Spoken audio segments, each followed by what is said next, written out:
बिस्मिल्लाहिर्रहमानिर्रहीम। Mentally रिटॉर्डेड children ऐसे children होते हैं जिनका आईक्यू बिलो एवरेज होता है, मतलब नॉर्मल बच्चों से इनका आईक्यू कम होता है। आईक्यू पर हमारी बहुत सारी वीडियोस मौजूद हैं। What is IQ, IQ formula, how to find children IQ, what is intelligence level, gifted children.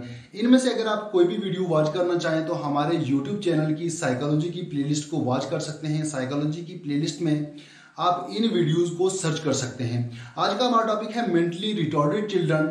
Mentally रिटॉर्डेड children ऐसे चिल्ड्रन होते हैं जो ज़हनी तौर पर पसमादा होते हैं, जिनका आईक्यू बिलो 70 to 75 होता है। ये तो आपको पता होगा कि हर बच्चा दूसरे बच्चे से हर लिहाज से मुख्तलिफ होता है, उनमें इंडिविजुअल डिफरेंसेस होते हैं और इंडिविजुअल डिफरेंसेस की भी दो बड़ी टाइप्स हैं, फिजिकल और मेंटल। फिजिकल डिफरेंस क्या होता है कि हर बच्चा दूसरे बच्चे से शेप में, शक्ल में मुख्तलिफ होता है। किसी बच्चे की हाइट बहुत ज्यादा हो सकती है, किसी बच्चे की कम हो सकती है, किसी बच्चे का वेट बहुत हो सकता है, किसी बच्चे का वेट कम हो सकता है। और मेंटल डिफरेंस क्या होता है कि मुख्तलिफ जगहों के रहने वाले बच्चे, मुख्तलिफ इन्वायरमेंट में रहने वाले बच्चे, मुख्तलिफ फैमिलीज के बच्चे, बाज़ फैमिलीज बहुत रिच हो सकती हैं, बाज़ फैमिलीज बहुत पुअर हो सकती हैं, और इन फैमिलीज, इन इन्वायरमेंट की वजह से उनका मेंटल लेवल, उनका आईक्यू भी डिफरेंट हो सकता है।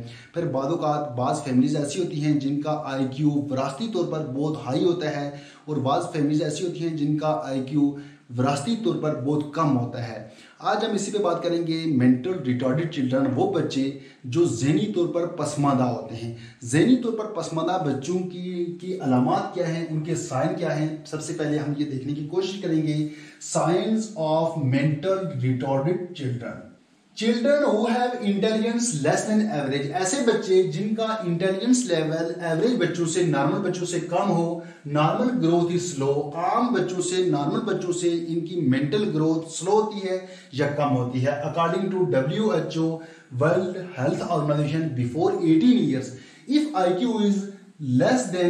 IQ is below 70 to 75, अगर WHO वर्ल्ड हेल्थ ऑर्गेनाइजेशन के मुताबिक अगर किसी बच्चे का आईक्यू 18 साल से कम उम्र में 70 या 75 हो तो वो बच्चा कंफर्म है कि वो मेंटली रिटॉर्डेड चिल्ड्रन में आएगा। इससे ऊपर वाले आईक्यू के बच्चे भी मेंटली रिटॉर्डेड हो सकते हैं, लेकिन अगर WHO के मुताबिक अगर किसी बच्चे का आईक्यू इस एज में इतना है तो वो कंफर्म है कि वो मेंटली रिटॉर्डेड चिल्ड्रन में आएगा।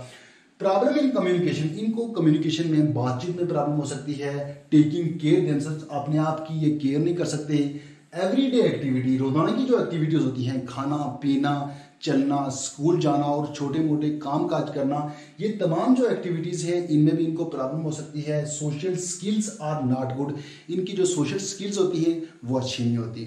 ये इनके साइंस आगे चलते हैं कि इनकी टाइप्स कौन कौन सी हैं। इनकी चार बड़ी टाइप्स हैं। इनकी चार टाइप्स हैं। माइल्ड, जिनको बॉर्डर लाइन या डलर भी कहा जा सकता है, इनका आईक्यू 50 to 70 होता है। और जो दूसरी टाइप है वह मॉडरेट, मोरांस और फीबर, इनका आईक्यू 40 to 54 होता है। और जो तीसरी टाइप है वो है सेवर, इम्बसाइल, इनका आईक्यू 25 से 39 होता है। और जो चौथी और आखिरी टाइप है वो है प्रोफाउंड, इनको इडियट कहा जाता है, इनका आईक्यू 25 से कम होता है। इन चार टाइप्स को हम वन बाय वन डिस्कस करते हैं। मेंटली रिटॉर्डेड चिल्ड्रन की जो पहली टाइप है वो है माइल्ड, इनको बॉर्डर लाइन या डलर भी कहा जाता है। इनका आईक्यू 50 to 70 होता है। Identified through intelligence test and developmental test, इनकी पहचान इंटेलिजेंस टेस्ट के जरिए और डेवलपमेंटल टेस्ट के जरिए होती है। They look younger than their age, ये अपने हमउम्र बच्चों की निस्बत छोटे नजर आते हैं, यंग नजर आते हैं। Poor in thinking and planning, planning में ये बहुत कमजोर होते हैं, इनमें क्रिटिकल थिंकिंग नहीं होती, थिंकिंग में बहुत वीक होते हैं। स्लो इन डिमॉन्स्ट्रेशन वर्क, किसी काम का जब ये प्रैक्टिकल करते हैं उसमें ये बहुत स्लो होते हैं। डिफिकल्टी इन एब्स्ट्रैक्ट लर्निंग, जब इनको कोई चीज दिखाकर समझाई जाए ये आसानी से समझाते हैं, आसानी से सीखते हैं। अगर इनको कोई चीज दिखाए बगैर समझाई जाए, इनको जबानी बताया जाए तो उस तरीके से इनका लर्न करना मुश्किल होता है। इन बच्चों को कैसे पढ़ाया जा सकता है? How to teach, no need of different curriculum, can learn every subject by slow, इनके लिए कोई खास किस्म का नसाब या कोई मुख्तलिफ नसाब की जरूरत नहीं होती। ये हर एक सब्जेक्ट को रीड कर सकते हैं, लर्न कर सकते हैं बाय स्लो, लेकिन वो स्लो लर्न करेंगे। Use of reward and re enforcement, इनको जब लर्न करवाया जाता है इनको रिवार्ड की जरूरत होती है, रिवार्ड दिया जाता है और री इन्फोर्समेंट किया जाता है। In math do more practice, math में इनको ज़्यादा प्रैक्टिस करवाई जाती है आम बच्चों की निस्बत, नॉर्मल बच्चों की निस्बत। इनको जब मैथ सिखाया जाता है इनको ज़्यादा प्रैक्टिस की ज़रूरत होती है। Complex things can be teach in parts, जो चीज़ें मुश्किल होती हैं, जो चीज़ें कॉम्प्लेक्स होती हैं उनको पार्ट्स में डिवाइड करके सिखाया जाता है। टीच विद एग्जाम्पल, जब इनको पढ़ाया जाता है जब इनको पढ़ाया जाता है तो मिसालों की मदद से, एग्जाम्पल की मदद से सिखाया जाता है। अदरवाइज अगर इनको एग्जाम्पल की मदद से सिखाया ना जाए तो इनके लिए लर्न करना मुश्किल होता है। ये इसकी पहली टाइप है। अब चलते हैं दूसरी टाइप की तरफ।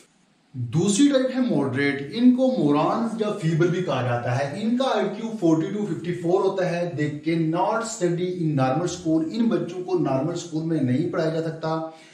They are backward by 2 or 3 years from normal children by their own, ये अपने हम उम्र बच्चों से 2 या 3 साल पीछे होते हैं। इन बच्चों को कैसे पढ़ाया जाता है? How to teach? There is a need for special school, इन बच्चों के लिए स्पेशल स्कूल की जरूरत होती है। नॉर्मल स्कूल में इनको नहीं पढ़ाया जा सकता। After learning in special school they can be integrated in regular school, ऐसा नहीं होता कि ये हमेशा स्पेशल स्कूल में ही पढ़ेंगे, बल्कि जब ये स्पेशल स्कूल में सीख जाते हैं उसके बाद इन बच्चों को रेगुलर स्कूल, नॉर्मल स्कूल में कन्वर्ट किया जा सकता है। ये दूसरी टाइप थी। अब चलते हैं तीसरी टाइप की तरफ। तीसरी टाइप है सेवर, इसको इम्बसाइल भी कहा जाता है। इन बच्चों का IQ 25 से 39 होता है। ये बहुत पसमानदा बच्चे होते हैं, ज़हनी तौर पर ये बहुत ही ज्यादा पसमानदा होते हैं। इनकी दो बड़ी अलामत होती हैं। They can not manage themselves, ये अपने आप को आसानी से मैनेज नहीं कर सकते। अगर मैनेज करें भी तो किसी दूसरे की सपोर्ट के साथ, किसी दूसरे की हेल्प के साथ अपने आप को मैनेज करते हैं। And can not B train in complex skills, इनको मुश्किल चीजें या मुश्किल काम कभी भी नहीं सिखाए जा सकते। और दूसरी बात क्या है, डू सिंपल जॉब, ये बहुत आसान काम कर सकते हैं। With the help of other, वो काम भी दूसरों की हेल्प के साथ करते हैं, खुद से ही कोई काम नहीं कर सकते। इनको क्या पढ़ाया जा सकता है, इनको कैसे पढ़ाया जा सकता है? कॉन्सेप्ट ऑफ मनी, सिर्फ पैसों का कंसेप्ट दिया जा सकता है, टाइम का कंसेप्ट दिया जा सकता है। मटेरियल्स, जो चीज़ें आम रोज़मर्रा में इस्तेमाल होती हैं, इनके कपड़े, खाने पीने की चीज़ें, इनके जूते, बस इनको इतना सा कंसेप्ट दिया जा सकता है ताकि ये अपने आप को किसी दूसरे की हेल्प के साथ मैनेज कर सकें। इसके बाद हम चलते हैं चौथी टाइप की तरफ। चौथी टाइप है प्रोफाउंड, इनको इडियट कहा जाता है। ये वो बच्चे होते हैं जिनका IQ लेस देन 25 होता है, यानी 25 से कम होता है। ये बच्चे इंतहाई ज्यादा निगहदाश्त के काबिल होते हैं, खुद से ये कोई काम भी नहीं कर सकते। आपने भी अपने इर्द गिर्द इस तरह के बच्चे देखे होंगे। इनके साइन क्या होते हैं? Can not be admitted in regular school as well as special school, इन बच्चों को ना ही नॉर्मल स्कूल में एडमिट करवाया जा सकता है, दाखिल करवाया जा सकता है, और ना ही किसी स्पेशल स्कूल में इनको लर्न करवाया जा सकता है, दाखिल करवाया जा सकता है। क्यों? कि ये बच्चे बहुत ही कम IQ के मालिक होते हैं, खुद से ये कोई काम नहीं कर सकते, इनको कभी भी पढ़ाया या सिखाया नहीं जा सकता। दे आर टोटली डिपेंडेंट, ये बच्चे मुकम्मल तौर पर दूसरों पे डिपेंड करते हैं, खुद से कुछ भी नहीं करते। Normally don't respond to question, ये किसी क्वेश्चन का आमतौर पर कोई जवाब नहीं देते। स्पीक फ्यू वर्ड्स, सिर्फ चंद वर्ड्स बोलते हैं। विद प्रॉब्लम, जब इनको कोई प्रॉब्लम होती है। ये एक बहुत ही इंपॉर्टेंट टॉपिक था। उम्मीद करता हूं कि आपको इसकी समझ आई होगी। तो मिलते हैं नेक्स्ट टॉपिक में, तब तक के लिए अल्लाह हाफिज।